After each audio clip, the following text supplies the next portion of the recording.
Assalamualaikum warahmatullahi wabarakatuh. Apa kabar anak-anakku? Semoga kalian semua dalam keadaan sehat walafiat.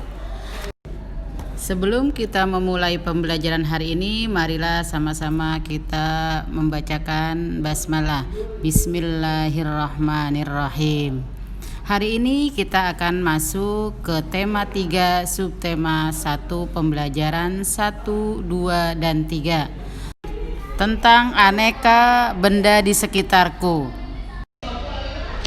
Tujuan pembelajaran kita hari ini, yang pertama PKN, siswa dapat mengerti pengertian musyawarah. Siswa dapat mengetahui manfaat bermusyawarah. Siswa dapat mengetahui sikap yang harus dijaga saat bermusyawarah. Bahasa Indonesia, siswa dapat menemukan informasi tentang benda-benda di sekitar. Siswa dapat membuat ringkasan dari teks tentang benda-benda di sekitar. Siswa dapat menemukan kata-kata baru di dalam teks tentang benda-benda di sekitar. Matematikanya, siswa dapat mengetahui tentang pengukuran panjang dengan satuan baku. Siswa dapat mengerti pengukuran dengan alat ukur panjang yang berbeda.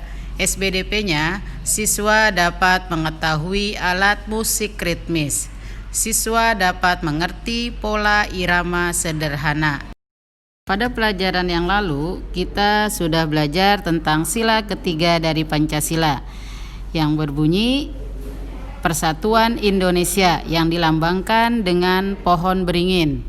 Hari ini kita akan belajar tentang sila keempat dari Pancasila yang berbunyi kerakyatan yang dipimpin oleh hikmat kebijaksanaan dalam permusyawaratan perwakilan.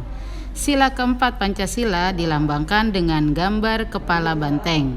Sila keempat mengandung arti rakyat Indonesia berkumpul dan bermusyawarah untuk menyelesaikan suatu masalah tertentu. Musyawarah merupakan pembahasan bersama untuk menyelesaikan masalah dan mendapatkan keputusan bersama. Keputusan yang disepakati lebih mengutamakan kepentingan banyak orang. Jika musyawarah menemukan jalan buntu, keputusan bersama dapat dilakukan dengan cara pengambilan suara terbanyak atau voting. Salah satu contoh bermusyawarah di kelas yaitu pemilihan ketua kelas. Pemilihan ketua kelas biasanya dilakukan dengan pengambilan suara dari setiap siswa. Hasil musyawarah juga diharapkan dapat diterima oleh semua pihak. Hasil musyawarah harus dilaksanakan oleh semua pihak yang terlibat dengan penuh rasa tanggung jawab. Kegiatan musyawarah memiliki banyak manfaat, antara lain sebagai berikut. Yang pertama, melatih kita untuk berani menyatakan pendapat. 2. Menyelesaikan masalah yang ada dengan baik. 3. Mengambil keputusan yang adil dan bijaksana. 4. Menciptakan rasa kebersamaan dan tanggung jawab. 5. Menghargai pendapat orang lain. Anak-anak, benda apa yang sekarang kalian sedang pegang? Informasi tentang benda-benda di sekitar kita dapat diuraikan dalam sebuah teks. Kita dapat menemukan informasi tersebut dengan cara membaca teks secara cermat. Teks tersusun atas kalimat-kalimat yang berisi tentang informasi yang dapat kita ketahui.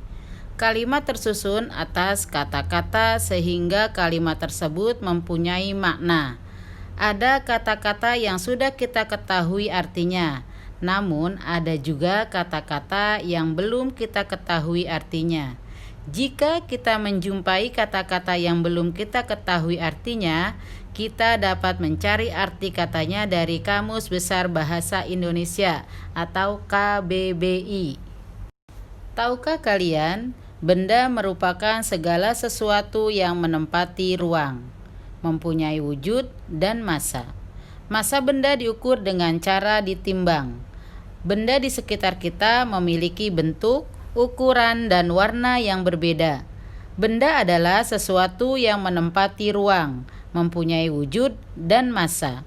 Berdasarkan jenisnya, ada benda yang hidup dan ada benda yang mati. Berdasarkan bahannya, ada benda yang terbuat dari kayu, karet, kaca, plastik, kertas, dan juga logam. Benda yang terbuat dari kayu contohnya kursi, meja, dan lemari. Sedangkan benda yang terbuat dari kertas contohnya buku, HPS, dan lain-lain. Sedangkan contoh benda yang terbuat dari karet contohnya sandal dan ban sepeda. Sedangkan benda yang terbuat dari plastik contohnya ember, baskom, dan lain-lain. Sedangkan benda yang terbuat dari logam contohnya adalah uang. Sedangkan benda yang terbuat dari kaca contohnya botol. Untuk mengetahui panjang suatu benda, kita memerlukan alat ukur panjang yang sesuai. Setiap alat ukur mempunyai satuan. Ukuran satuan tersebut juga disesuaikan dengan fungsi alat ukur. Alat ukur panjang baku yang biasa digunakan sehari-hari antara lain penggaris. Penggaris dapat digunakan untuk mengukur panjang garis atau benda-benda yang ukurannya tidak terlalu panjang. Hasil pengukuran ditulis dalam satuan milimeter atau mm, sentimeter atau cm, atau inci. Yang kedua, meteran pita atau kain. Meteran kain dapat digunakan untuk mengukur bahan atau kain atau anggota tubuh karena sifatnya yang lentur. Hasil pengukuran dapat ditulis dalam satuan sentimeter atau cm atau meter. Yang ketiga, meteran roll kecil. Tukang kayu atau pekerja bangunan biasanya menggunakan meteran roll kecil atau meteran saku karena bentuknya yang kecil dan mudah dibawa. Hasil pengukuran dapat ditulis dalam satuan sentimeter atau meter. Yang keempat, meteran roll besar. Pekerja bangunan juga memerlukan meteran roll besar untuk pengukuran tanah. Hasil pengukuran dapat ditulis dalam satuan sentimeter atau meter. Apa yang kamu ketahui tentang alat musik ritmis? Alat musik ritmis adalah alat musik yang tidak memiliki nada. Alat musik ritmis digunakan sebagai pengiring tambahan pada lagu dan mengatur irama pada musik. Hal yang diutamakan dalam memainkan alat musik ritmis adalah ketepatan irama dan keteraturan ketukan pada lagu yang dibawakan. Berbagai macam cara memainkan alat musik ritmis, ada yang dimainkan dengan cara dipukul atau digoyang. Alat musik ritmis juga dibedakan menjadi alat musik ritmis tradisional dan alat musik ritmis modern. Contoh alat musik ritmis tradisional antara lain gendang, tamborin, dan tifa. Contoh alat musik ritmis modern antara lain triangle, drum, dan simbal. Alat musik ritmis juga dapat dihasilkan dari bunyi anggota tubuh. Misalnya tepuk tangan, hentak kaki, tepuk paha, dan bersiul. Bunyi tersebut disesuaikan dengan irama pada lagu. Anak, sampai di sini pembelajaran kita hari ini. Mari kita akhiri pembelajaran kita hari ini dengan hamdalah. Alhamdulillahirabbil alamin.